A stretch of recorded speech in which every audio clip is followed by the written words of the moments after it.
Baik teman-teman, kita sekarang akan membahas ruang GTK mengenai PPG dalam jabatan guru tertentu, entah itu tahap 1, tahap 2, atau tahap 3. Ini sama ya. Dan kita sekarang akan membahas mengenai pemahaman dalam modul yang terdapat dalam ruang GTK. Nah, sekarang sebelum ke sana kita login terlebih dahulu ke RGTK-nya masing-masing. Nah, di sini nanti akan memasukkan email dan beserta kata sandinya. Terus ketika udah login, nanti penampilannya akan berubah seperti ini dan kita lanjut masuk ke sertifikat pendidik. Nah, berhubung di sini kita akan membahas tentang pembelajaran emosional, sosio-emosional, jadi kita klik yang paling atas ya. Lalu berhubung latihan pemahaman modul PSE ini yang pertama udah, berarti kita lanjut ke yang kedua. Nah, yang kedua di sini kita mendapatkan nilai 25. Berarti apa yang saya kerjakan itu benar semua. Nah, baik, kita bahas satu-satu. Di sini soal pertama. Dalam sebuah kegiatan kelompok, Siti merupakan siswa yang rajin, tetapi ia selalu merasa dirinya tidak cukup pintar dan seringkali merasa takut untuk berpendapat di depan teman-temannya. Sebagai guru, Anda mendorong dan memberikan kesempatan bagi Siti untuk berpendapat di dalam kelompok dan mengajak siswa lain untuk memberikan dukungan positif. Namun, saat Siti mencoba memberikan pendapat, anggota kelompok lain langsung mengoreksi pendapatnya yang tidak sesuai dengan instruksi tugas. Hal ini membuat Siti merasa malu dan semakin enggan untuk berbicara. Sebagai guru, apa tindakan yang paling tepat untuk diambil dalam situasi ini? Nah, di sini ada 5 jawaban dari 1 sampai 5 ya nilainya. Berarti memilih jawaban yang paling tepat. Nah, jawaban yang paling tepat dari soal di atas yaitu membimbing kelompok agar memberikan masukan secara empati dan konstruktif dan mendorong Siti untuk terus melatih kepercayaan diri. Jadi seakan-akan tugas guru di sini mengasih tahu ke kelompok lain agar memberikan kritikan atau saran yang empati dan konstruktif ya, agar Siti terdorong untuk melatih kepercayaan dirinya. Itu untuk soal nomor 1. Sekarang soal kedua.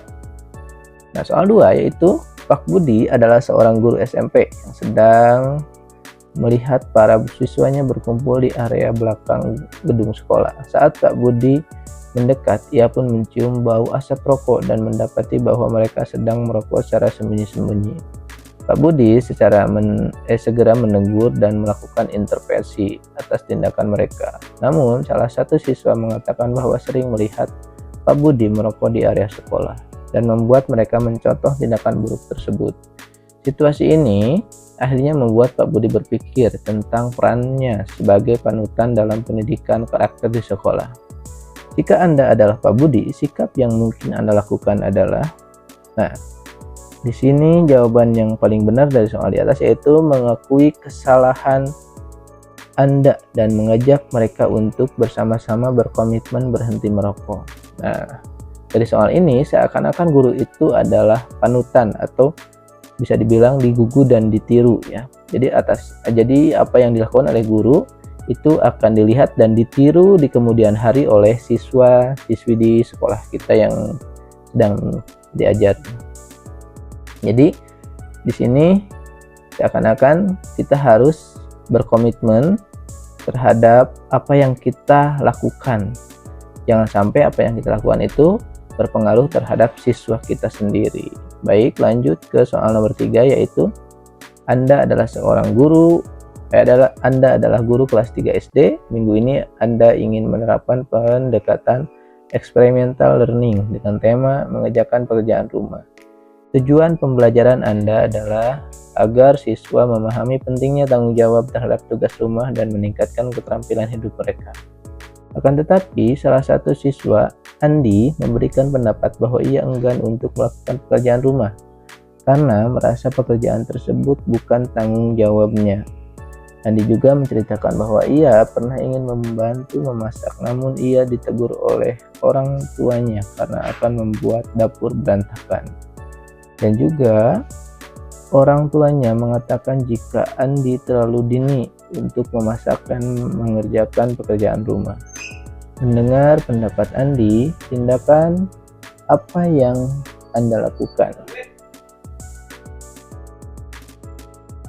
Baik, di sini tindakan yang Anda lakukan sebagai guru terhadap Andi yang tidak mau mengerjakan pekerjaan rumah karena orang tuanya. Nah, baik. Jawaban dari soal di atas yaitu memberikan pemahaman kepada Andi terkait manfaat tugas tersebut dan mengarahkan untuk mengerjakan pekerjaan yang tidak berat seperti merapikan tempat tidur atau barang pribadi.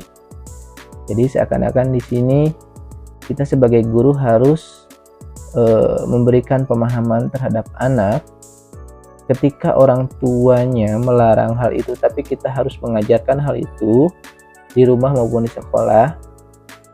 Jadi kita memberikan pemahaman dengan melakukan suatu pekerjaan yang bisa dia lakukan dan tidak berat bagi diri dia. Jadi melakukannya untuk diri sendiri terlebih dahulu, bukan untuk umum. Gitu. Terus sekarang ke soal nomor 4. Yaitu soalnya Anda adalah guru IPS di SMP yang ingin mengajarkan konsep kewirausahaan kepada siswa kelas 8. Anda merancang kegiatan experimental learning berupa proyek atau market day, di mana siswa akan merancang produk sederhana, membuat strategi promosi, dan menjual produk mereka secara terbuka dalam 1 hari pameran. Untuk mendukung keberhasilan program ini, Anda berencana melibatkan guru bahasa Indonesia untuk membimbing membuat proposal usaha, guru seni untuk membantu desain kemasan, dan guru BK untuk memantau dinamika kelompok serta mengembangkan keterampilan sosial siswa. Anda juga mengundang orang tua untuk hadir sebagai pengunjung dan memberikan umpan balik pada hari pameran. Namun, sebagian guru mata pelajaran lain merasa khawatir kegiatan ini akan menyita waktu pembelajaran mereka. Dan orang tua juga menyatakan urgensi mengapa harus hadir dalam kegiatan ini. Bagaimana mengatasi situasi ini? Dari soal di atas, jawaban yang paling benarnya yaitu mengadakan pertemuan koordinasi dengan guru dan perwakilan orang tua untuk menjelaskan tujuan pembelajaran dari proyek ini. Jadi membagikan peran secara proporsional. Jadi dari kegiatan yang ingin dilaksanakan oleh ibu pak guru yang menyangkut semua warga sekolah itu harus dikoordinasikan terlebih dahulu dengan yang bersangkutan. Seperti di sini ada orang tua, ada guru-guru lain yang diikut libatkan. Jadi harus dikoordinasikan agar tidak adanya miskomunikasi nanti dan membuat perpecahan ya. Terus soal yang terakhir, ketika Anda bergabung ke sekolah bina bangsa, Anda melihat beban mengajar yang tinggi dan banyaknya modul serta teknologi yang perlu dipelajari. Untuk itu, Anda mengusulkan forum belajar bersama. Forum ini direncanakan sebagai wadah bagi para guru di sekolah Anda untuk saling berbagi pengalaman seputar kesejahteraan di kelas dan tempat untuk mendukung satu sama lain. Sebagai guru menyambut positif inisiatif tersebut, namun beberapa guru lainnya menyampaikan keberatan karena meragukan efektivitas forum. Selain itu, saat ini telah terdapat beberapa forum guru di tingkat kabupaten, provinsi, hingga nasional. Dalam situasi ini, tindakan apa yang Anda lakukan untuk meyakinkan para guru?